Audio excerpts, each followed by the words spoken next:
Ipagtimplang mo ako ng tsaka. Jesus, saan mo siya nakilala? Gusto ko po sana humingi ng tulong para sa apo ko. May dahilan nga kung bakit napunta si Tinding sa mga kabalyero. Siya kasi ang magliligtas kay Catherine sa nakatakda nitong kasal sa impostor na si David. Walang magagawa si Catherine kundi pakasalan ang Jesus Montenegro na ito kahit hindi niya palubusang kilala. Ito kasi ang kagustuhan ng mag-asawang Bitina at Pakundo. Pero bago pa man ang araw ng kasal ay maririnig ni Tinding na kausap ni Pablo sa telepono ang peking Jesus. Magtataka si Tinding dahil Jesus pala ang pangalan ng pakakasalan ni Catherine. Itatanong ni Tinding kay Pablo kung ano ang itsura ng Jesus na ito. At dito ay ipapakita ni Pablo ang larawan ng Jesus na kilala niya.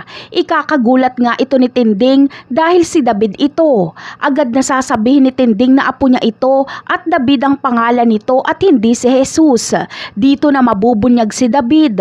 Darating na ang kanyang karma. Si Pablo ang magbubunyag kay David sa harap ng pamilya Montenegro at kabalyero.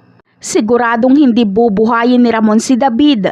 Malaki ang pasasalamat ni Senyor Pakundo at Pablo kay Tinding dahil kung hindi niya ito naging katulong ay maikakasal si Catherine sa impostor. Dito na pagkakatiwalaan ni Pakundo si Tinding at dito na rin makikita ni Ramon ang tunay na tanggol. Kaya abangan na lang natin yan. Bye!